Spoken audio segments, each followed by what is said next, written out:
Sisadu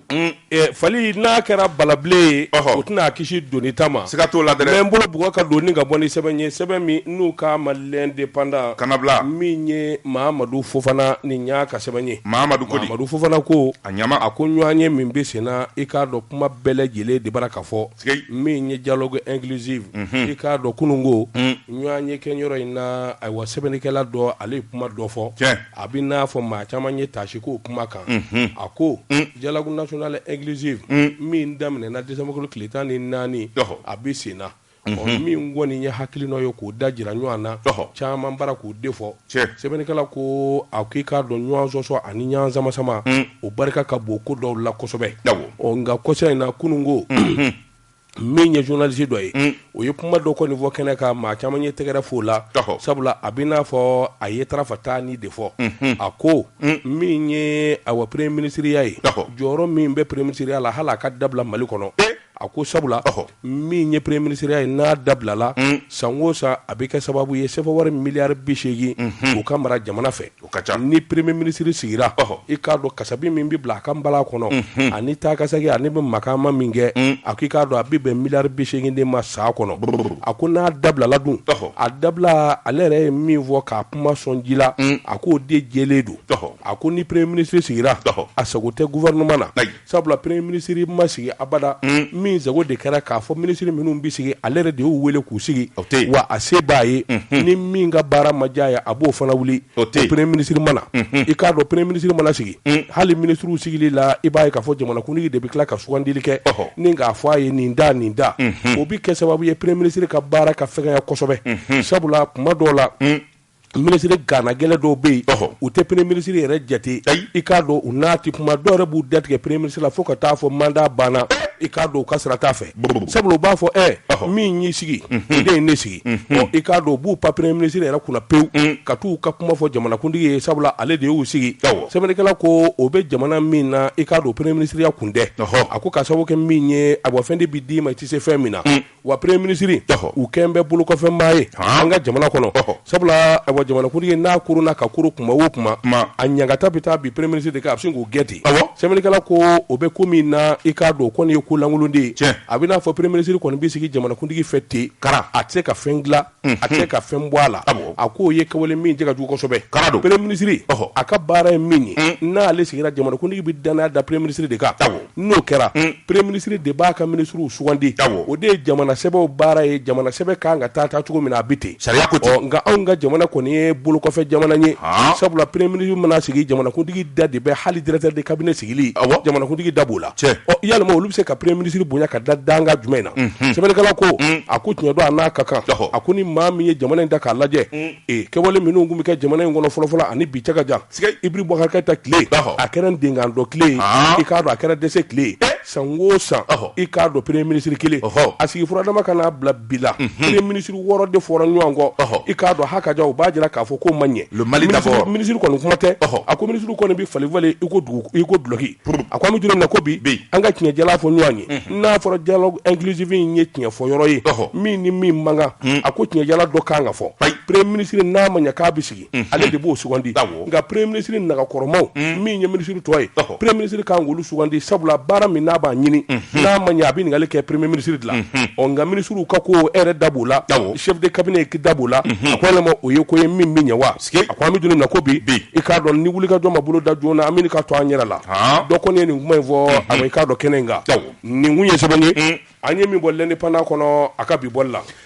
daba tun ngara mbolo blanki sɔn o ti ala kama sɔnni ye min tɛgɛ don ka bɔ ni sɛbɛn ye an ko min ma clin d'œil o ye kɔlɔsili ye fasiriba n'o ye la rédaction ye u ko u ye maa min ka hakilinata ni k'a bila fiɲɛ fɛ a tɔ de ye Atayer Sidi Mayiga Atayer Sidi kalanma jolen don min kɔni ye kalan kɛ yɔrɔ caman na dɔnniya b'a la kunnafoni di siraw fɛ fasiriba ko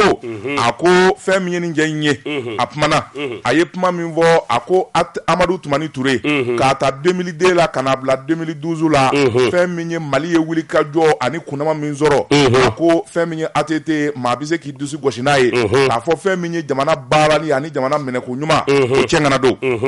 Siriba ko a ko n'i y'a ta k'a lajɛ fɛn min ye Amadu Tumani Ture ye a kun dalen bɛ fɛn min ye ɲɛmadogo min na Dagarukaw fɛ yen a seginna Amadu Tumani Ture a n'a furumuso n'o ye Lɔbɔ Tarawele ye u seginna ka na u faso la wa u bisimilara bisimila ko ɲuman na min n'a bi bɛɛ lajɛlen wasa Fasiriba ko a ko n'i y'a ta k'a lajɛ Amadu Tumani Ture wulikajɔ min kɛra ani mandiya min b'a ka jamana in kɔnɔ hali n'i y'a to a fɔ ni maa kɛra tan yɔrɔ min n'i y'a to a fɔ bɛɛ lajɛlen de bi tɛgɛrɛ fɔ Fasiriba ko dɔwɛrɛ tɛ ATT wulikajɔ min kɛ a n'a ye ɲuman minnu kɛ kununko ani ɲuman minnu bɛ ni jamanadenw ɲɛ b'a la bi tiɲɛ don maa caman kuma ko in faamu olu kun ye jalaki bi ATT kan nka u kun ti ko ɲɛdɔn nka sisan bɔ kɛra ko bɛɛ lajɛlen kalama bɛɛ lajɛlen y'a dɔn k'a fɔ ATT nɔ ti foyi la ATT yɛrɛ maaba de don maa min n'a kan ka tanu an ka jamana kɔnɔ Fasiriba ko a ko o t'an ka jamana dɔrɔn ye diɲɛ seleke naani maa minnu bɛ nafoloko kunna olu yɛrɛ de ye sɛbɛnni kɛ k'a ta san 1989 la ka n'a bila bi la Cɛnɲɛdugu kan jamana minnu bɛ n'u tun bɛ dingɛ na n'u ye wulikajɔ kɛ ka baarabaw kɛ k'u ka wulikajɔ sabati fɛn min ye an ka Sahɛli jamana kan Mali de ɲɔgɔn na t'a la Amadu Tumani Ture tile pays émergent o de y'a tɔgɔ ye tubabukan la pays émergent dans l'Afrique subsaharienne Fasiriba ko a ko n'i y'a ta k'a lajɛ Amadu Tumani Ture a ye jamana baara ni hakilina minnu ye a ye baaraba minnu daminɛ ani ŋaniyaba minnu kun b'a la ka ɲɛsin jamana ma n'a y'a caman baara o de kɛra sababu ye fɛn min ye diɲɛ seleke naani kɔlɔsilikɛlaw ye Banque mondiale maaw olu kɔni ka kala turu Amadu Tumani Ture kan k'a fɔ Bill Haki nin ye fasojɔla ye Fasiriba ko a ko fɛn min ye Louis Michel o ye tubabuw ka kɔlɔsilikɛla dɔ ye olu kɔni tubabuw ti nkalon da maa na sɔrɔ ni ɲɛtaa sira kan Louis Michel ale yɛrɛ ye wulikajɔ caman kɛ an ka jamana kɔnɔ Fasiriba ko ale yɛrɛ de y'i da ti k'a fɔ fɛn min ye Amadu Tumani Ture ye ka jo sariyaw bonya ka buna hadamadenw bila u ka hakɛw kɔnɔ ka maaninfin bɛɛ lajɛlen kɛ kelen ye maaw ni ka lafiya min bɛ se k'a to jamana ɲɛtaa ka sabati maa min y'a kɛ kabi Mali ye indépendance Mali ye fɛn min ye indépendance daminɛ jamu fanga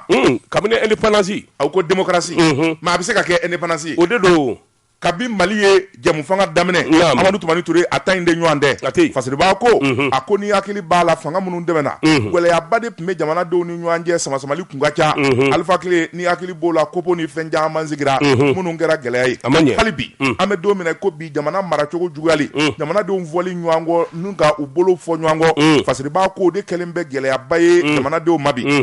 e m'a ye sigikafɔ minnu bɛ senna o de b'a jira k'a fɔ dɛsɛ kelen bɛ Amadu Tumani Ture tile la nin si kun t'a la fɛn bɛɛ lajɛlen kun ye kelen ye sabu a nana ni fɛn min ye o de ye ka jɛmu fanga kɛ u ko min ma consensuel Fasiriba ko consensus min n'a y'o kɛ an ka bɛn kelen ma an ka jɛ ka jamana baara ATT i b'a dɔn k'a fɔ fɛɛrɛtigi don maa kekumanba don sabula a y'a ka sanda jɔsi ka taa ban Fasiriba ko fɛn min ye jamanadenw ye u ma fɔ ɲɔgɔn kɔ tile kelen da kelen Fasiriba ko a ko maliden minnu bɛ kɔ kan k'u lakana k'u ka hakɛw lakana ni k'u taga ATT a y'i jɔyɔrɔ caman ko la hali ATT tubabu ye mangoya min d'a nɔfɛ dɔw wɛrɛ tɛ fɛn min ye sɛbɛnjugu min ni tubabu ko a k'a signé n'a banna k'a signé o farala a ka juguya kan Fasiriba ko a ko Amadu Tumani Ture a b'a dɔn bɛɛ tunganakɛw ani maa minnu bɛ jamana kɔ kan olu jɔyɔrɔ n'u nafa ye min ye jamana kɔnɔ o de kama don kelen da kelen a ma sɔn k'u labila Fasiriba ko a ko an bɛ don min na ko bi fɛn min ye an ka parlement ye n'o ye député bulon ye olu minnu bɛ wuli ka jɔ kɛ ka faamaw ka baara jateminɛ u ko min ma contre l'action gouvernementale Fasiriba ko u ye wuli ka jɔ fɛn o fɛn kɛ Amadu Tumani Ture tile la u y'a ye k'a fɔ min kan ka taa sira min fɛ o bi t'o fɛ hali n'a y'a sɔrɔ fɛn caman bɛ yen u bi laɲini don dɔw bi kɛ o ti sɔrɔ nka min kɔni lawulila min kama o bi k'o ye Fasiriba ko a ko n'i y'a ta k'a lajɛ olu yɛrɛ ye rapport kɛ k'a fɔ Amadu Tumani Ture a ye baara min kɛ a ka sanda kɔnɔ n'i y'a mɛn tubabukan na multiforme o de ye k'a fɔ fɛn min ye jamana ɲɛtaa bolo si tɛ ɲinɛ kɛra min kɔ fɛn min ye sirabako ye dɔgɔtɔrɔsoko pɔnw ka taa fara fɛn min ye kuranbondow kan so belebelebaw ani sirabaw lakɔlisow ka taa fara logement sociaux kan o min dasira jamana u y'a sɛbɛn o wa fata construction de milliers de logements sociaux dans toutes les 8 régions du Mali. Construction des milliers de logements ATT Bougou. Et voilà la bonne formule. Non, ils ont écrit logements sociaux. Logements sociaux des ATT Bougou. Ni o fa bi tienza. Abi nyedi. Mu beka jobi ATT mo lu jo. Bakelen ni ko jole vle ni basaw ni surandaro ba kono ma se ka do. Emini. Aya banawo. Anda kuma bi ko fa koyi. Kuma bi ko na ATT kungola sawma. ATT ATT ma foyi s'a ma. ATT ta in kɛra warabilen ni ba ka ko yirila yɛlɛn kilisi. Warabilen kilisi kisɛ 2 fɔ ba ye. Ba sina k'i pan n'o kilisi kisɛ 2 ye. K'i jɔ kogo sanfɛ. Warabilen ko a tɔ ti fɛ ye bilen. O de kama ni ba y'a pan cogo cogo a ti tɛmɛ kogo sanfɛla kan. Warabilen bi yɛlɛ. Anw da a kɛr'o de ye o. Joasi Seydou logement sociaux ko ye ATT nalen filɛ a k'a gindo fɔ an ye. Joasi Seydou an da ye ma ko ye ne y'a f'i ye diɲɛlatigɛ kɔnɔ n'i ye diɲɛ gɛlɛyalen ye ka maanifin ɲaami ɲɔgɔn na ko 2 wale ɲuman dɔnbaliya ani nin da dɔ fɔ a ka k'a ye 2 jamana gɛlɛya 2 karisa bɛ se nin na karisa de bɛ nin dɔn a ka baara don nka a ko man di ne ye dɛ nka a y'ale bila a la ale bɛ se k'a kɛ o bɛ jamana ta ye nin ye jamana jɔ dɔ ye. Joasi Seydou karisa ye nin kɛ jamana kɔnɔ i k'a dɔn a ɲɛna an ka nin fɔ buru la f'a k'a mɛn jamana jɔ fili kɔrɔ nin fɛn 2 dɔrɔn don wallahi bon a bɛɛ bɛ nin kɔnɔ Amadou Toumani Touré a tile la Joasi Seydou maanifin ka so sɔrɔ se tɛ min ye an y'a daminɛ ATT bugu la 1008 3008 2008 7008 300 Mali yɛrɛ fa bɛɛ ka tila k'an walankata région k'a dasi ka taa Joasi Seydou fa bɛɛ ACE kɔnɔna lajɛ échangeur ni awa cité ministérielle min bɛ yen a jɔra Amadou Toumani Touré fɛ i y'a ɲɔgɔnna wɛrɛ jumɛn kuma mɛn walima k'a jɔra a ma kɛ fɔlɔ kabini a bɔra yen a ma kɛ fɔlɔ dɛ Kulukɔrɔ sira lajɛ Kayo pont lajɛ o da in na o t'a ye dɛ fa b'e la o Kayo pont n ko fa b'e la o le dossier ficelé banna wari bɛ yen ça c'est Hachim Koumaré et Zainab n bila sa n ko n bɛ min f'i ye n y'a ɲɛdɔn de taa Segu échangeur lajɛ o kɛra. Mais qu'est-ce que tu veux de plus? Sans compter les SESCOM, sans compter les SESCOM, à toi, SESCOM, ani min diyara n ye n'a bɛɛ ye ATT fɛ o ye AMO in de ye. Et alors ni AMO kun t'anw bɛ Mali bila o. Bon voilà ani césarienne cɛ min y'o kɛ ka césarienne kɛ gansan ye cɛ min y'o kɛ ani sida bana ale ye sida kɛ minnu garisigɛ ye k'olu ka furakɛli kɛ fu. Joasi Seydou n bɛna kuma kelen f'i ye n'i ye min kɛ cɛw taatɔ la. I segmatɔ n'i sɔrɔla o ɲɔgɔnna de bɛ k'i la. O jɛlen don. Maa o maa b'a la dugukolo sanfɛ i k'i miiri sini na. I sini miiri ka ban dɔrɔn i ka baara bɛ ɲɛ i bolo. ATT tɛ se a y'a bɔ a la mais non il connaît pas il peut pas. U ye jamana janfa ayiwa jamana kɔni a ma janfa bi dɛ.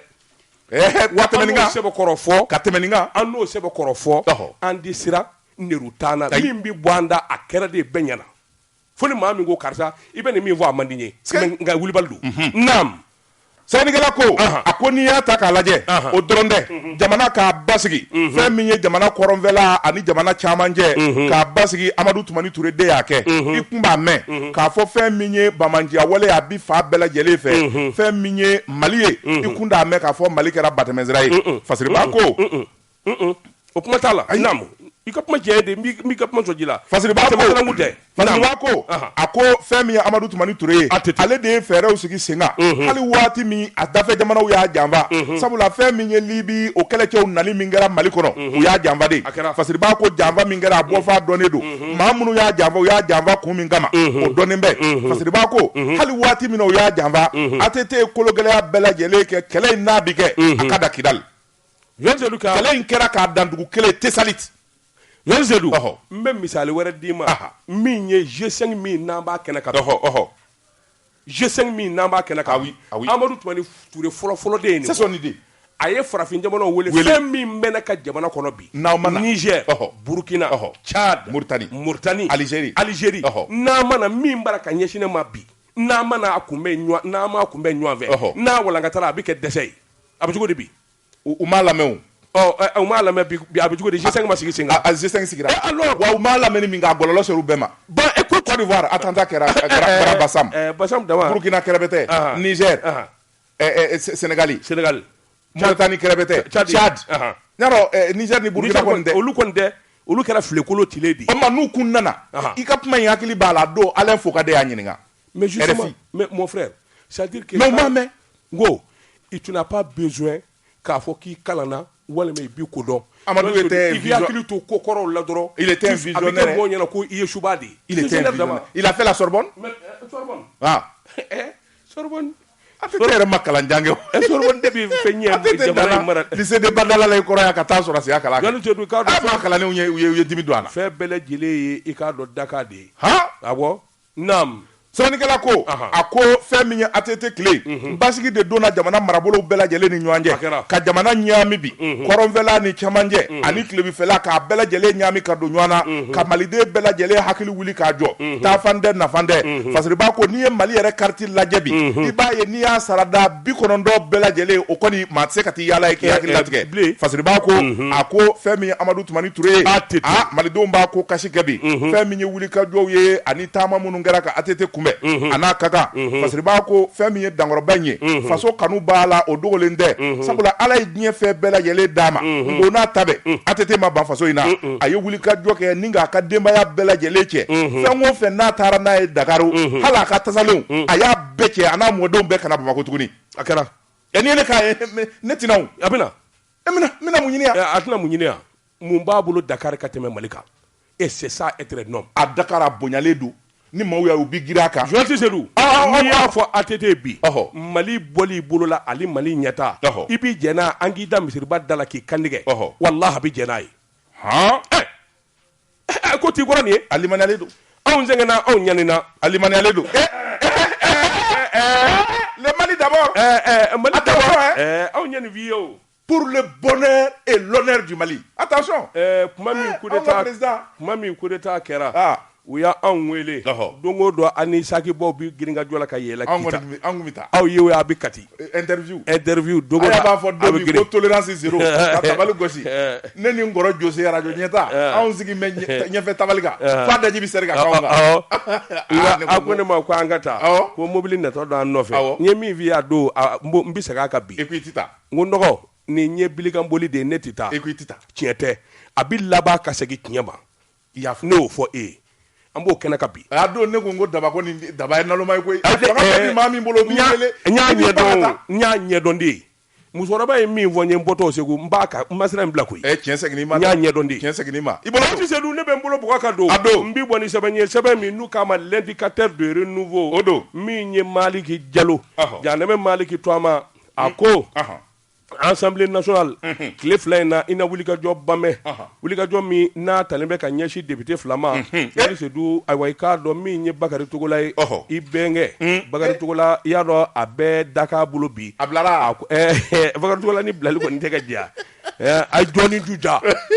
n ka jɔnni ju da président a ye jɔnni ju da fila bɛɛ i la ɲɛfɛ maa de jo t'a la ne ko bɛnkɛ bi kuma sa Joël Cissé-Dou sɛbɛnnikɛla ko Bakari Togola ka nin minɛni i k'a dɔn a kɔlɔlɔ tɔ bɛ a ma ban sabula kiiritigɛla kuntigi min bɛ yen i k'a dɔn a ka wulikajɔ ni sɛgɛsɛgɛliw taara gun min ye sɛnɛkɛlaw u ka hakɛ min n'a ŋanamuna wari kasabi ka bon kosɛbɛ miliyari 8 fo miliyari 9 Bakari Togola kelen tɛ se min ye nin kow ye a bɛ kɛ waati min i k'a dɔn député fila bɛ yen u da bɛ ko in na fɔ a cɛmancɛkolo Seydou Kulubali Case Kulubali ninnu bɛɛ lajɛlen ye député Katigaw ka député don sɛnɛkɛlaw ka ɲɛmaaya baaraw kun b'a la engrais ko kuma u da kun b'a la kosɛbɛ wariba kule min n'a tununa i k'a dɔn min ye Mamadu Kasoge i k'a dɔn dankɔrɔba kɔni ani yɛlɛmisɛn bɛ ɲɔgɔn na nka caman ka dun na ci sabula nin jɛ fila min filɛ nin député bulon kɔnɔ birifini birilen d'u kan sariyatigiw ye min fɔ n'i ye député ni nin ɲɔgɔnna ko gunni na sɛbɛnni de bɛ kɛ k'a ɲini députéw fɛ u k'i labila a ko an bɛ don min na ko bi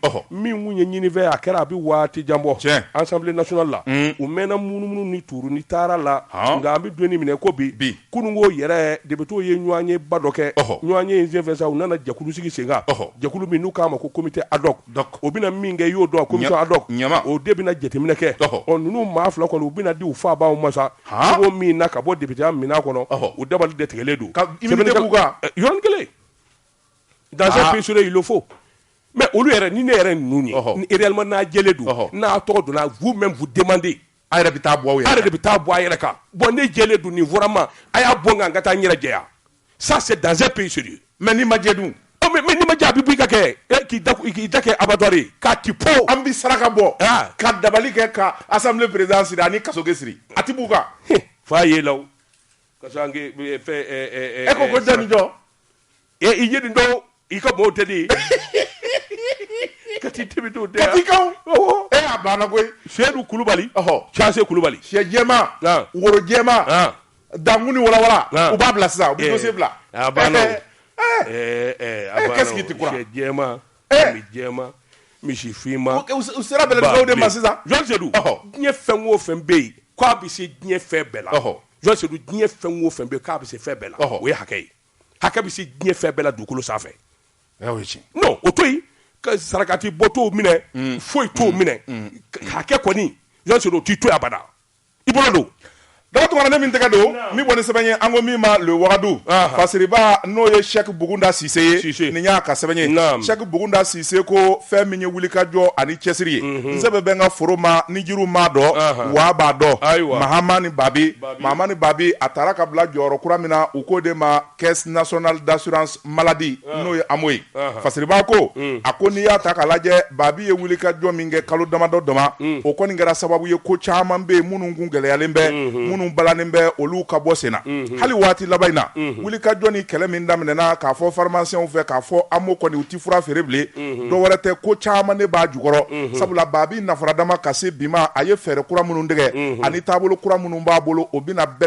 ko bɛɛ lajɛlen lajɛ yan n'i y'a bɛ tubabukan na dématérialisation dɔ wɛrɛ tɛ AMO yuruguyurugulen ani AMO sonyɛli minnu bɛ sɛbɛnfura lankolonw labɛn ka fura caman sɛbɛn a kan ka taa wari bɔ fasiriba ko fɛɛrɛ minnu tigɛlen bɛ o kɔni bɛna kɛ sababu ye ni k'o bɛɛ lajɛlen datugu o tuma n'a ma ɲɛ k'a fɔ aw bɛna sira datugu fɛn min ye ko tɔ ye an k'a bɛɛ lajɛlen lanɔgɔ maa dɔw kɔni bɛ yen minnu jɔlen b'o kan an bɛ don min na ko bi fasiriba ko n'i y'a ta k'a lajɛ Mahamani Babi a bɛna cakɛda la waati min na maa caman bɛ yen minnu talen bɛ ka bila jɔyɔrɔw la olu yɛrɛ n'a mankan sabula minisiriw de faamaw de ani fɛn min y'u musow dɔgɔninw ye olu de talen bɛ ka kɛ ka baarakɛ yɔrɔ fa tewu hali n'a y'a sɔrɔ diplôme b'u bolo u bilalen bɛ jɔyɔrɔ dɔ la u man ka ye jɔyɔrɔ min yɛrɛ la fasiriba ko a ko fɛn min y'o wulikajɔ n'o baaraw ye k'o lajɛya Mahamani Babi o y'a ka hakilina ye o baaraw daminɛna a ko bɛɛ lajɛlen ka na n'i ka CV ye bɛɛ ka na n'i ka baarakɛlen ye ani maa min bɛ yen n'i bɛ se min na i ka n'a bɛɛ da tabali kan n'i y'a da tabali kan ale kelen tɛ maa o maa bɛ yen n'o bɛ baarakɛyɔrɔ in ɲɛmaya la an bɛɛ lajɛlen de bɛ sigi jɛkulu k'a lajɛ karisa ye bɛ nin yɔrɔ in na e n'a mankan e ka bɔ a la karisa bisa la o k'a kɛ fasiriba ko o de bɛ na ni baara in sabatili ye sabula fɛn min ye AMO ye maa minnu y'a jutigɛ n'o kɛra Amadu Tumani Ture tile la olu y'a lawuli hakilina ɲuman min kama o ye jamanadenw ka lafiya wa diɲɛ seleke naani bɛɛ lajɛlen girinna ko in kan sabula Mali AMO jamana minnu bɛ yen n'u ka sɔrɔ ka bon n'an ta ye olu yɛrɛ bɛna ka n'an ka misali lajɛ fasiriba ko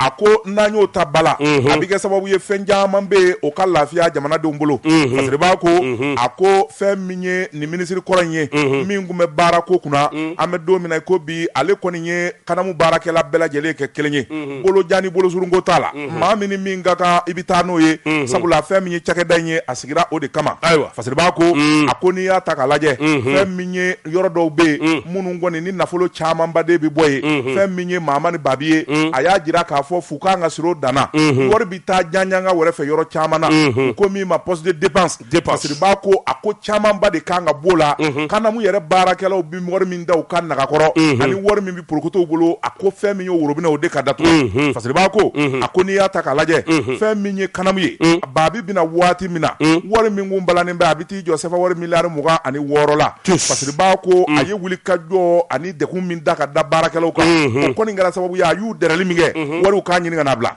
fasiriba ko a ko n'i y'a ta k'a lajɛ mois d'août ka n'a bila novembre la fasiriba ko fɛn min ye Mahamani Babi ye a ye wulikajɔ ni koroni min kɛ sɛfɛ wari miliyari 21 u y'o ɲini ka n'o bila wagande kɔnɔ tusi fasiriba ko a ko kɔni o wari n'i y'o ta k'o lajɛ maa minnu bɛ n'olu ka juru balannen tun bɛ n'o ye pharmaciens ani dɔgɔtɔrɔw ye ani minnu bɛ n'olu bɛ AMO baaraw kɛ a ye kɛra sababu ye ka camanba de ka wari sara o la n'o tɛ fɛn min ye ko in ye a bɛɛ lajɛlen tun bɛna taa dafiri fasiriba ko an bɛ don min na ko bi fɛn min ye Mahamani Babi ye k'a ta janvier la ka n'a bila bi la na kuma in kɔni ma mɛn k'a ta juillet kalo la ka n'a bila bi la na kuma in kɔni ma mɛn nka n'i y'a ta k'a lajɛ fɛn min ye cakɛyɔrɔ ye a y'a minɛ k'a nun sin yɔrɔ min na fɛn min ye Babi ye n'a taara ni baara ye ta fɛn caman bɛ yen o bɛ nɔgɔya o yɛrɛ kɛra sababu ye minisiri min bɛ kɛnɛya kow kunna n'o ye Michel Amala Sidibe ye o ka foli ni tanuniba ta ka las'a ma sabula gɛlɛya min nana waati laban in na n'o kɛra gɛlɛya kunkurunin ye pharmaciens ka wariko Babi yɛrɛ ye wulikajɔ min kɛ a n'a ye cɛsiri min kɛ a ma dogo fasiriba ko nka a nana sɔrɔ fɛn bɛɛ lajɛlen de ɲaamilen don sabula fɛn min diɲɛna san 5 san 6 sanni ka se n'i nana tile kelen k'i b'a dilan i bɛ gɛlɛya sɔrɔ fasiriba ko nka n sɛbɛ bɛ n ka ko ma ani n bɛ ko ɲɛdɔn n'i y'o jira bɛɛ a bɛ kɛ sababu ye fɛn min ye ko yɛrɛ ye a k'a taa fa sɔrɔ n'o tɛ an b'o daminɛ ka se bi ma sanda i b'a ye k'a fɔ fɛn caman de kɛra fɛn minnu bɛ n'olu jɛgɛnen bɛ sabula kabi Amadu Tumani Ture tile y'i kɔdon maa minnu nana n'olu ye baara kɛ a caman ma jɛlen kɛ Fasiri b'a ko nka a bɛna lakilen cogo min Babi b'o baara de la. Jean Zedou, Mahamadou Babi a ma deli ka kɛ ministre ye wa? C'est un très bon cadre ce jeune là. Oui. C'est un très bon cadre. Et il paie. Mahamadou Babi, Fasiri Oumar Babi, Lieutenant Babi. Ni y'a mɛn Babi, c'est la même famille. Ils sont de Goundam. C'est la même famille. Mais ce jeune-là, c'est un très bon cadre. Tu le connais? Non. Je le connais de loin, je connais les meilleurs cadres de ce pays. Le problème est que Amatamba sera qui est exprimé en tant que ministre. Mais au jour d'aujourd'hui, il faut qu'il fasse énormément attention. Il y a comment m'y voir. Jean Ricardo Fama Deun, député Deun, commerce, ministre Deun. Ni demanda de Telembe Katake, Kanamu Tep. Hali diplôme te double. C'est vraiment des bons cadres. Dobé au cas diplôme Kai. Mais Dobé, ils n'ont absolument rien dans la tête. Maman Babi, il doit faire le diagnostic. Maman B, c'est-à-dire qu'il faut que maintenant les choses soient transparentes. Non, clair. Bon, c'est dommage. C'est même à Minungena diplôme tout boulot. Ils vont lui faire un procès. Ils vont lui faire un procès. À quoi il fait de Jatimine? Ni itara ni ka banabato e dɔgɔtɔrɔ fe. Oui. I b'a sɔrɔ amo baarakɛla min bɛ o ni dɔgɔtɔrɔ bi bɛn. A bi fiche feere dɔgɔtɔrɔ ma. Mais bien sûr. Dɔgɔtɔrɔ bi fura dagɛlɛma min ka da a b'o sɛbɛn fiche kan. Exactly. Ka t'o di pharmacien ma. Voilà. Pharmacien bi wari dɔ d'a ma. O tuma pharmacien bi sɔrɔ ka t'o wari ta kana mun na. Bon, Mali bi ma furakɛ foyi. Mali bi bɔ nɔgɔ la cogo di? Bon k'o de bi dabila ko papier ko yɛrɛ de bi bɔ a la. I ye kɛlɛ kun ye wa? Va à la douane. Va à la police. Ta garde fɛ yen. Ni maa damadɔ de talen bɛ faamadenw na walima ninnu y'anw dɛmɛ an ka politique baara la an ye ninnu don baara la ten. I ɲinɛna EDM kɔ dɛ. O ka jugu a bɛɛ ye. U kɛn bɛ ka yenfa tew. Mais c'est malheureux, c'est vraiment malheureux. Wa a ti ɲɛ. Mais nin ti ɲɛnabɔ o. A ti ɲɛ. Cakɛda yɛrɛ bɛ artificier da a ni de bi minɛ. Baarakɛla min dalen bɛ k'a sinsin a ka diyagoya la. Olu bɛɛ ka wari sɔrɔ. Mais c'est pas possible. A bɛɛ faamaden. Nous avons tu sais qu'à boire là de John Dibola n'a babi ko kabu boala à ta flanque. C'est-à-dire la seule solution elle est très simple. Il faut qu'il communique. Il faut qu'il dise haut et fort ni nye ni gay kosa na cheta banyana bonia a toi dit sapeur pompier mon minundara faut minundara fara nyanga ko yoluke alors on a communiqué à ma famille à nyana bora mais non ni fallait aider ni dadi ni ma communiqué avec les réseaux sociaux qui namara Babi il faut les renvoyer on te soutient notamment ngunya kele pharmacie ka grève ko la parce que fandandu n'a fɔra maa saba maa naani mangɛnɛ dongele ko monsieur ka taa ordonnance sa a kun wari la ka amo carte to amo. Mais vous n'avez pas raison. Malheureusement vous n'avez pas raison. Angele ka an y'a dɔn k'a fɔ ja namara de b'a ko kɔnɔ. Namara jugu de bɛ yen. Babi fonce on te soutient. Mais c'est mon frère. n'o ka baara tiɲɛ. chômage. Mun. Famadenw bɛ taa chômage la. Garijɛgɛ ɲini ko jugu. I bɛ taa bi dɔ garijɛgɛ da. Fɛn bɛɛ lajɛlen se ka du maa fɛ. Maa tɛ se ka fɛn bɛɛ sɔrɔ. I ni min man ka bɔ a la. Nɛgɛw kɛrɛfɛ. Oui. Je sais du cas ni y'a mɛn Bɔbɔkan na wafɛn o kɔrɔ ye ko an ka taa n'an bɛ taa ni sɛbɛn ye sɛbɛn min n'u k'a ma le dénonciateur sɛbɛnni kɛbaa i k'a dɔn a tɔgɔ de ko Mamutu Tangara Mamutu ko a k'i k'a dɔn ŋanamu suma bɛɛ binkani suma bɛɛ sonyani suma bɛɛ Jɔnni Sodi k'a dɔn bɔsindigi suma bɛɛ sabula min ye sɛnɛkɛlaw ka yɔrɔ ye a ko salon san 2019 san min baatɔ filɛ Jɔnni Sodi k'a dɔn awɔ ko kɔlɔlɔ bara ka wuli sabula sɔmi kɛra k'a dɔn k'a fɔ jamana bi jɔ ni hakɛ min ye sɛnɛkɛlaw ka lafiya i k'a dɔn jamana yɛrɛ wagandiba o bɛ wariba min bɔ ka don i k'a dɔn angɛrɛ la walasa sɛnɛkɛlaw ka lafiya sɔrɔ i k'a dɔn u y'a bɛɛ lajɛlen ŋanamu maa kalanenw u dalen bɛ climatiseur kɔrɔ i k'a dɔn u tulɔlen bɛ ko kafirisu sɛbɛnnikɛla ko a ko ayiwa sɛnɛ kun jɛra Jɔnni Sodi i k'a dɔn jamana in kɔni a tɔ kɛra jatigɛ da ye ani sira sabula fɛn min b'a la n'o tɛ dun o tɛ yen tuguni a ko n'i y'a ta k'a lajɛ sɛnɛkɛlaw b'u ka maɲumanko la i k'a dɔn dugukolo man ɲi san yɛrɛ t'i sɔrɔ bilen i k'a dɔn ko bɛɛ lajɛlen gɛlɛyara jamana kelen bɛ ka wuli ka jɔ kɛ o tɛ bilako ye i k'a dɔn min kɔni ye wari ye miliyari 23 u b'o de kɛ kunbɛn ye sɛnɛfɛnw makaama na walasa sɛnɛ ka se ka ɲɛ cogo min i k'a dɔn u k'o de ma tubabukan na engrais subvention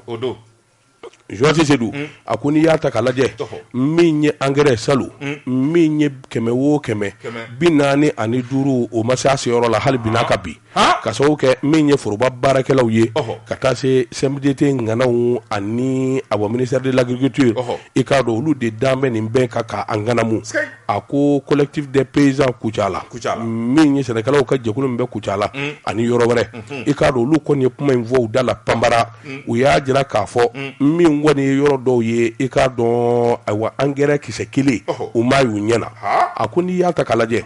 min ye maa minnu jɔlen bɛ jɔyɔrɔba la jamana kɔnɔ engrais ko la a k'i k'a dɔn n'i taara olu ka fanfɛ olu yɛrɛ fana bɛ se k'a sɛbɛntiya a ko n'i y'a ta k'a lajɛ sɛnɛkɛyɔrɔ dɔw bɛ olu kɔni ma foyi den kelen sɔrɔ min ka jugu nin bɛɛ yɛrɛ ye Joasi Sedou i k'a dɔn o de ye sɛnɛkɛlaw i k'a dɔn u ye kuma miiri ka u bolo bila ka taa fan o fan bɛɛ de bɛ yen a ko n'i y'a ta k'a lajɛ min ye engrais min kan ka donni ka taa d'u ma a ma se a seyɔrɔ la a bɛɛ lajɛlen ye sira wɛrɛ de ta sira wɛrɛ min n'o bɛ taa kɛ nafolomugu ye ka taa bila u jufa kɔnɔ kadiribaw de dalen bɛ sɛnɛkɛlaw i k'a dɔn u ni kan a ko n'i y'a ta k'a lajɛ ministère de l'agriculture réseau juguba de bɛ yen réseau min ni u kɛlen bɛ k'a ko kɔni dilan ka taa bɛ u yɛrɛ dama min ye CMDT mafiya jugu de bɛ yen minnu kɔni u bɛ sɔn hali maa fa yɛrɛ ma a ko nin ko in damada de dalen bɛ ɲɔgɔn kan a bɛ ne ka san caman bɔ a dun fɔra koyi wa sonyani bɛ kɛ yɔrɔ min ani ko bɛ kɛ yɔrɔ minnu na a ɲɛfɔlen don a dɔnnen don hali n'o y'a sɔrɔ jamana faamaw olu bɛ disigosi la san o san 100 jamana waganden i k'a dɔn 15 an kɛlen bɛ k'o de don sɛnɛ na a ko a ma fɛn ɲɛ yɛlɛma wɛrɛ tɛ don a la ka cogoya wɛrɛ ɲini wa hali sɛnɛkɛlaw i k'a dɔn u ka sɛnɛkɛla bɛɛ to yen u ka taa wari di sɛnɛkɛlaw ma u sigiyɔrɔ la o de ɲɔgɔn tɛ engrais min ka d'a ye a t'o san a t'a san a sanda la o de ɲɔgɔn tɛ mais non moi je min fɔ mais ce système là maa dɔw de bɛ yen engrais jamana mana da jigin dɔrɔn olu bɛ taa ta da nɔgɔ la sɛnɛkɛlaw ka engrais dɛ olu b'o de salo dɔrɔn ka n'o feere o sɛnɛkɛla kelenw ma dagɛlɛ la Joasi Sedou ɲinan anw ye engrais bɔrɔ kan ka kɛ 2000 ni 100 ye ɲinan anw y'a sa 3000 ni 500 400 n'i ye ne yɛrɛ min bi soforonin sɛnɛ n y'a san o de la voilà n'i ye o ye anw maa kalanniw ye yarɔ kalanbaliw kɔni ko tɛ olu t'a y'u ɲɛna yɛrɛ jango k'a sa n b'a fɛ ka min f'i ye dɔrɔn n'i ye baden kalifa yɔrɔ caya a bɛ si kɛnɛma o jɛlen don Joasi Sedou k'a dɔn engrais ko ka ɲɛnabɔ k'a ɲɛdɔn fɛn fila kelen minnu ka baara ye engrais ko ye Mali yɛrɛ bɛɛ a ka f'u ye Seydou Nandomɛ nin saa ka nin waati n b'a fɛ ninnu ka nin engrais sɔrɔ ka nin engrais sɔrɔ a yara i ka na n'a ye olu k'a sɛbɛntiya dɔrɔn engrais min fɔra k'o ka d'a ma anw y'a sɔrɔ wa u bɛ maa dɔw de don Seydou Nandomɛw ni sɛnɛkɛlaw cɛ maa 3 maa 4 engrais feerelaw minnu b'a dɔn u bɛ jamana bɛɛ ta il y a un problème n'o ma ɲɛ Joasi Sedou k'a dɔn u ka cadrew bɔ a la u ka taa se sɛnɛkɛlaw ma e mago bɛ engrais bɔrɔ joli la i k'a ka wari d'a ma engrais feerela min ka d'a a bɛ taa ka engrais sa ye a banna ɲinan ta in u ye engrais boso k'a boso 2020 feereli u ye engrais boso k'a boso Joasi Sedou k'a dɔn muso dɔw bɛ yen u ye engrais marché ta k'a d'u ma hali engrais ni bɛlɛ u t'a dɔn ka bɔ ɲɔgɔn na walahi a marché mais je te dis o ye tiɲɛni de ye mais je te dis o ye tiɲɛni de ye nin kɔni ye jamana ye anw minnu bɛ togodaw la daba kɔni engrais de ma ye a ma ye ɲɛ de la a t'i ye o bon nin kabako ye bon nin ko in bɛ senna pendant des années on trouve pas une solution où est-ce qu'on va dans ce pays i bolo don dama tɔgɔ ne bɛ n tɛgɛ don o bɛ kɛ ni kɔni sɛbɛn ye an ko min ma le radar parce que n'o ye la rédaction ye nin y'u ka sɛbɛn ye radar maaw ko fɛn min ye wulikajɔ ani cɛsiri maa bɛ ko o ko la i k'a dɔn k'a fɔ kɔlɔsiba b'i la OPAM a ɲɛma n'o ye Yusufu Mayiga ye Yusufu Mayiga Mali tɛ koyi a tɔɲɔgɔn jamana minnu bɛ yen n'olu ye lajɛba kɛ u bɛɛ lajɛlen bɛnn'a kan k'a fɔ a ka baara ɲɛ kama k'a ta ka k'u ka ɲɛmaa ye i y'a ye voilà nin cadre sugu de ka ɲi jamana naam parce que b'a ko a ko n'i y'a ta k'a lajɛ fɛn min ye wulikajɔ ye a kɛra a ma kɛ Mali jamana kɔnɔ a taara kɛ Laginɛkaw fɛ yen Conakry kalo in tile 16 n'a tile 17 parce que b'a ko fɛn min ye farafinna woroduguyanfa a jamana minnu bɛ yen ni OPAM ɲɔgɔnnaw bɛ yen olu kɔni taara lajɛba kɛ lajɛ in a bi tali kɛ ka hakilinaw fara ɲɔgɔn kan kɔngɔ bɛ se ka bɔ farafinna cogo min na balo min n'u b'a sɔrɔ a bɛ se ka minɛ bɛrɛla cogo min na min bɛ se k'a to a ka jamanadenw nafa parce que b'a ko a ko fɛn min ye buna hadamaden hakɛ ani balo hakɛ min n'a bi bɔ jumɛn kan ka taa sira jumɛn fɛ o de bɛ kɛ sababu ye balo bɛɛ lajɛlen kana taa yɛlɛma ka kɛ fɛn dɔ ye k'a sɔrɔ buna hadamadenw ka dunda ma bila kɛrɛfɛ parce que b'a ko o jateminɛw o fɛɛrɛw u ye wuli ka jɔko la baara min n'o kalifar'u la u ko jɛkulu in ma PTBA parce que b'a ko kɛmɛsira o kɛmɛsira u y'u da don a bɛɛ lajɛlen la k'a fɛsɛfɛsɛ 90 o dafara sani san dafali cɛ a tɔ t'a kɔnɔ u bi dagu parce que b'a ko fɛn min ye wuli ka jɔ in ye jamana minnu bɛ n'u ko a ma réseau gɛs o kɔni ye jɛkuluba ye min bi dun ka fɔ sabatili kɛ parce que b'a ko olu kɔni faralen bɛ ɲɔgɔn kan ni ka sigi ka fɔw kɛ u ye lajɛba minnu bɛ n'u ko a ma ara o lajɛba ninnu senfɛ fɛn caman bɛ olu bi boloda ni k'u cɛlatigɛ parce que b'a ko baaraw bɛɛ lajɛlen bannen an ka maa ɲini maa min n'a bi ko in ɲɛdɔn n'a bi se baara in na ni k'a ta ka bila an bɛɛ lajɛlen ɲɛfɛ lala ni gɛlɛya y'an sɔrɔ wala ni ko y'an sɔrɔ maa min bɛ se ka kuma ani diɲɛ seleke naani maaw ni ɲɔgɔn cɛ maa min bɛ se ka dɛmɛ kɛ fasiri b'a ko ɲɛmaa ɲini dabɔra jamanaw ni ɲɔgɔn cɛ jamana minnu bɛ yen n'olu karila ɲɔgɔn na Mali Nigeria Senegal Burkina Cap-Vert Togo Gambie nin bɛɛ lajɛlen ye candidat di nka bɛɛ bɛ n'a kan k'a di cɛ kelen min ma o ye Mali ta ye Yusufu Mayiga wa cɛ 16 u bɛɛ y'u bolo kɔrɔta ye hali minnu ko k'u ye candidat ye u yɛrɛ sɔn k'u votera ye kun b'a la o kun jumɛn na Fasiriba ko a dira ma kun min na dɔwɛrɛ tɛ cakɛda min n'a b'a kunna n'o ye OPAM ye a ye baara kɛ k'a gun ka s'a da la Mali ka misali ani baara min ɲɛna Yusufu Mayiga bolo tɔw ɲɛbɔlen b'o fɛ Fasiriba ko a takun tɛ dɔwɛrɛ ye n'u y'a ta k'a k'a ye lala Mali yɛrɛ ye jɔyɔrɔ min sɔrɔ ani dɔnniya min b'a la olu na bɔ an nu ma ko kun filɛ an da ɲini ka ɲi nin de kɔ k'a dɔn min kan ka kɛ sabula n'i y'a mɛn OPAM jamana kɔnɔ faso ka jiginɛba don UNCD k'a dɔn ka kɔn nin zan nata in na kɔngɔ bɛ sɔn ka don min ye balo hakɛ min kan ka sigi waasa kɔngɔ an bɛ dɛsɛ kɔngɔ ma o ye OPAM ka baara ye o jate tɛ wa n kun b'a ye mɔkɛ la ni ɲɔ tigɛra ɲɔ min bi a ka balo bɔ a b'o de to jiginnɔ na k'a fɔ maa ti maga nin na a bɛ tila ka sekuru bila ye maa ti kolo tigɛ dɔn kana ɲinɛ ɲɔsi kɔ o fana bɛ bila kɛrɛfɛ a bɛ ɲɔsi bɔ ka bila wala o tuma tɔ a bɛ jeliw sɔ a bɛ funɛw sɔ a bɛ mabɔw sɔ n'a yɛrɛ b'a fɛ ka jɛgɛ nin kɛ naji ye a bɛ mure kelen ta k'o feere nka a tɛ tɛmɛ mure kelen kan mure kelen jɛgɛ ja miɲɛ kun b'aw la koyi e b'aw da fɔ y'a delila k'a fɔ ɲɛna k'ale taara sobɔ la danba kalo 2 sani k'ale na miɲɛ fɛ ale tun bɛ kɔ a kisɛ de bɔra aw ka dugu la fa kɛra suba ye y'a de nin fɔ ne ale kun taara k'a bɛ kalo 6 kɛ ale danna kalo 2 ma ala ni hali jɛgɛ tigɛ na la sogo kɛrɛfɛ tɛ ale tun b'i den de ka kɔ a kisɛ mugan miɲɛ kun b'a fa o kuma naam e bɛ dɔ fɔ n ka dugu ma mure kelen jɛgɛ awɔ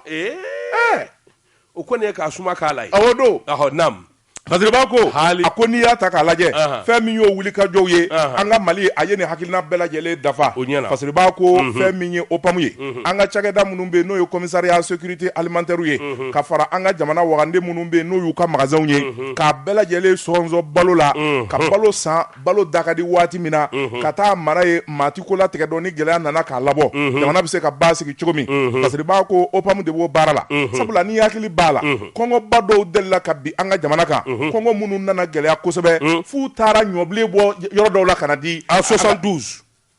en 1972 ɲɔbilen kɔngɔ san jaliden ye ɲɔbilen dun i filaden ye koyi a bɛɛ ni samɛ lajɛ cɛni ye ɲɔbilen dun o kɛra ɲɛna yan en 1972 Irisuw ka fali dumuni e y'o dun a ma ja ne kelen Mali y'a dun a don hali Musa y'a dun Georges Sedou o tɛmɛnen kɔfɛ ka bɔ yen a ko san dɔ fɛnɛ kɛra u nana kɔngɔ ye Mali minɛ u ye malojɛni bɔ yɔrɔ dɔ la ka n'o yɛri maaw kan hali sini maaw b'a ko malojɛni kɔngɔ sa o waati maaw tun bɛ taa Ndaŋiɲɛso de seni ka ɲɔkisɛ sɔmɔ ka bɔ a kɔnɔ walasa k'an kisi o ma maa minnu bɛ n'olu ye hakilina sigi hakilina ye k'a jidi bi ka sira sɔrɔ maa min kɛlen bɛ k'an daɲini ka jamana bɛɛ wasa fɛn min ye farafinna jamanaw u bɛɛ n'a kan ka réseau gɛsi sigi ni k'a ɲɛmaya di cɛ kelen min ma o ye Mali Taïndé Youssoufou Maïga PDG OPAM bravo e b'a dɔn wa n'i kɛra cadre ɲuman ye e m'a tɔgɔ fɔ sa bɛɛ an tɛna ɲini k'a dɔn an k'a ɲini k'a dɔn dɛ a fɔ a ye ko ɲɔ tɛ ne ka jigiɲɔ la ɲɔ ma ɲɛ ɲina Basabugu Babile ka ɲɔ ma ɲɛ yɛrɛ fiyewu ɲɔ tɛ yen Bɛnkɛ Sorobile ka kaba a ma ɲɛ o tuma kɔngɔ bɛ ne fa Bamakɔ yan wa o tuma k'a ka OPAM magasin dayɛlɛ e ka fasojɔw e mana min dalu siɲɛ kelen dɔrɔn o ka fɛn Seydou i nɛgɛ Kuyatɛ ye sa koyi Joël Seydou i k'a dɔn nin ye foroba jiginɛ ye Joël Seydou i k'a dɔn maa dɔw b'a la olu jɔra n'u faso ye Joël Seydou i k'a dɔn kan ka fɔ min ye Seydou na jumɛn ye saa kalo 12 camion joli k'a sɔsɔ balo la ka taa suru n y'o ye n y'o misali ye Lasana Dukure maire Bote Lasana Dukure Touba k'u ɲininka Toubakɔrɔ Joël Seydou i k'a dɔn samiya donda o samiya donda ka foroba jiginɛ sigi k'a fa ɲɔgɔn na tewu a bi feere bɛɛ ma Dachula balo kana dɛsɛ n'o ye Bakɔrɛ Silala GGB Joël Seydou i k'a dɔn malo gɛlɛyara ka camion joli fa malo la ka taa to Touba n'o ye GGB la faso kanu ninnu de ye misali ye ni misali ninnu kan ka fɔ waasa maa ɲuman ka caya diɲɛ jamana sanfɛ anw ka maa ɲumanw bɛ ka jamana yɛrɛ an yɛrɛ bolo ta n'u y'o sɔrɔ u b'o bɔ sa na kana se k'o lafiya maa ɲumanw an ka maa ɲumanw bi an ka engrais kumaniya ma u ti balo sa ma mais an ka engrais u b'a kumaniya ma olu ni faali de ka kan Joël Seydou ne bɛ n bolo bugɔ ka don n bɛ bɔ ni sɛbɛn ye sɛbɛn min n'u k'a ma l'indicateur de renouveau Joël Seydou i k'a dɔn a sigi min ni ka gɛlɛya min ye wulikajɔ ni jateminɛw ye i k'a dɔn jɛma mara la Joël Seydou i k'a dɔn du caman bɛ yen olu y'u sigiyɔrɔ bila ka sababu kɛ laadakɔrɔ dɔw ye laadakɔrɔ in bɛ tali kɛ ka ɲɛsin i n'a fɔ hɔrɔnya ani jɔnya Joël Seydou i k'a dɔn nin kuma in bɛ sen na ni Mali faamaw ma wulikajɔ kɛ ka ko in ɲɛɲini Joël Seydou Ala m'an kisi don dɔ la a kana taa kɛ bolo dɛsɛ ye a ko n'i y'a ta k'a lajɛ Joël Seydou i k'a dɔn bɛɛ lajɛlen kɔni bi i banbana i ka fanga sabula n'i y'a ta k'a lajɛ min ye dugu dɔ bɛ yen u k'a ma ko Kɛrɛwane i k'a dɔn min ye du caman ye u y'u sigiyɔrɔ bila ka na sigi jɛma min ye Naja Tarawele u y'ale ɲininka musokɔrɔba don a bi san 80 bɔ a ko ale gɛnna a n'a kabila a n'a ka du bɛɛ i k'a dɔn dugu 14 a ko olu bɛɛ lajɛlen bɛ ni lahalaya la Kɛrɛwane a n'a lamini na ka sababu kɛ mun ye u don min fana u bi bɔ yen u bolofɛn bɛɛ u taara k'a to yen ko olu ye jɔn ye i k'a dɔn o ni gɛlɛya in barika bonyana fo k'a fɔ k'a to ten sɛbɛnnikɛla ko olu taara Idrissa Kulubali ɲininka o fana ye maa ye min fana sigiyɔrɔ bila nin cogo in na a ko kuma ninnu kɔni bara ka ɲɔgɔn majɛ kosɛbɛ sabula dugutigi taara se o fana ma dugutigi ko ale ka dugu kɔnɔ yan ale m'o kuma mɛn k'a fɔ de ye ko jɔnya ko ani gɛlɛya bi maa wɛrɛ kan ale m'o kuma mɛn a ko sabula dugu in yɛrɛ n'i y'a fiyɛ lajɛ dugu 66 gɛlɛya t'a kɔnɔ a ko nka n'i ye nin ko in ta k'a lajɛ i k'a dɔn kuma wɛrɛ n'a sɔrɔ a senkɔrɔ sɛbɛnnikɛla ko a ko min ye Kayi Lamini ye nin wulikajɔ ninnu ni nin jateminɛ in a gɛlɛyara fo k'a fɔ k'a to ten min ye Kɛrɛwane Wali Jawara ka fɔ la o ye o dugutigi ka conseiller o ko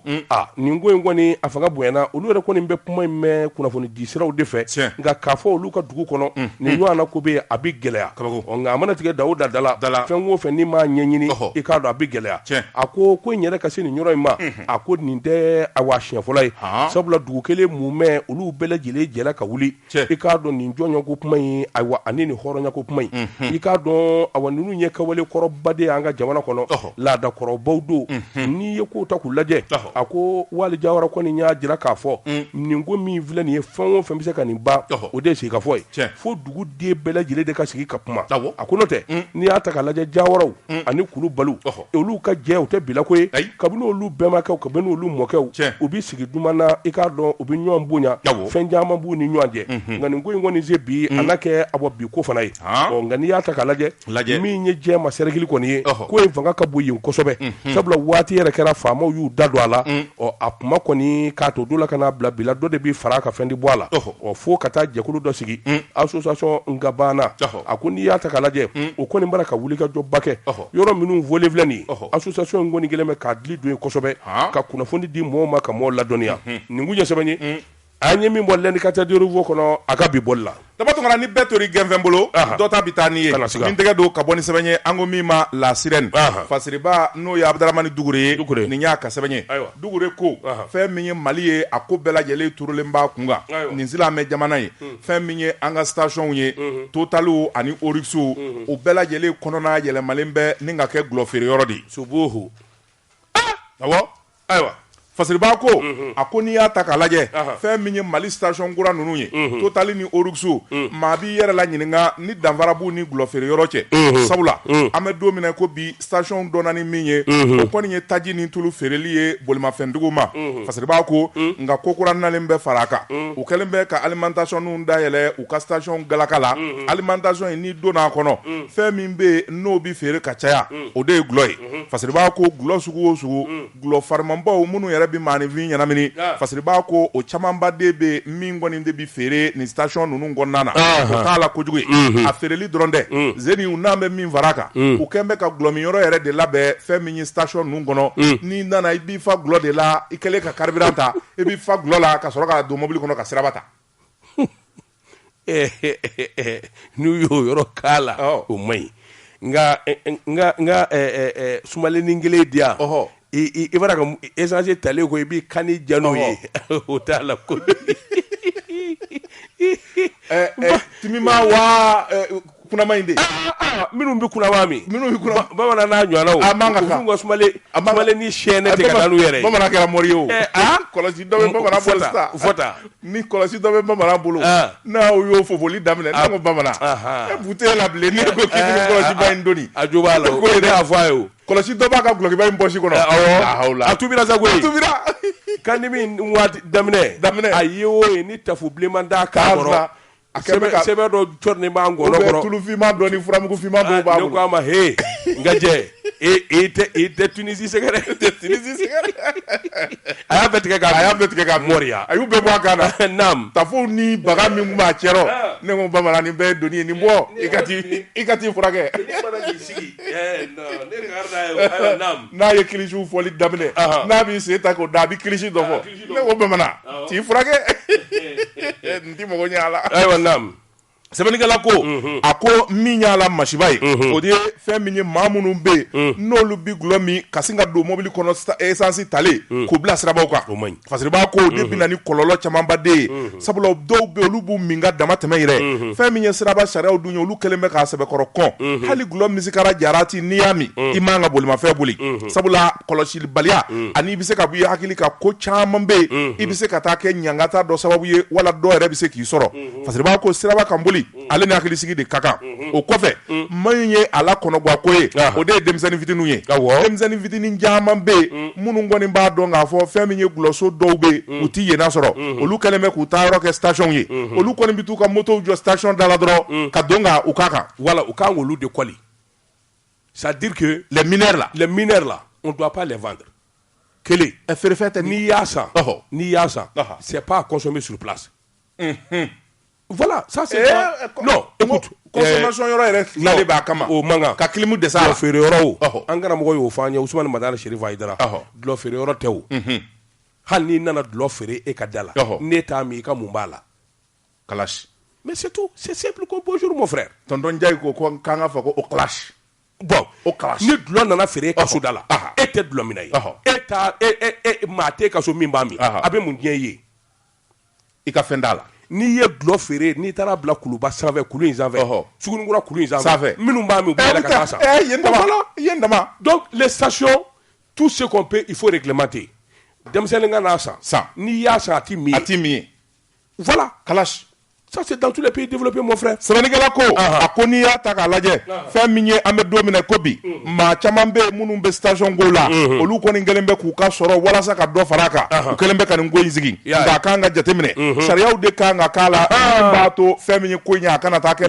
wala sabula fɛn min ye gulɔ ye n'a yarala ka surunya an ka denbayaw la ani ka bila denmisɛnw ka bila la fɛn min ye jamana a bi dafiri sabula denmisɛn dɔw bɛ yen olu kɔni t'a dɔn nin kɔni ye danger ye u bɛna bɔ min kalama waati min u b'a sɔrɔ u ta tiɲɛna fasiri b'a ko o tuma fɛn min ye sigida ye jamana faamaw de kan ka fɛn bɛɛ lajɛlen kɛ ka don denmisɛnnin ninnu ani gulɔ ninnu jɛ minnu bɛ station Oryx ani Total kɔnɔ fasiri b'a ko n'o ma kɛ bɛɛ jamana de bi buruja jamana tabiyaw bɛɛ lajɛlen bi an bɛ don min na ko bi fɛn min ye butigi minnu bɛ yen n'olu kɔni bi alcool feere hali alcool feereli sariya de kan ka k'a la an ka jamana kɔnɔ a man ka di bɛɛ ma sabula n'i y'a feere b'a kɛ bɛɛ ye ale mago tɛ k'a la maa min n'a ka kan maa min n'a man kan a b'a feere bɛɛ ma fasiri b'a ko a ko fɛn min ye station Total ni Oryx kɔni n'u bɛ se ka gulɔ feere in kɔni dabila o bɛ na ni basigi ye jamana kɔnɔ ayiwa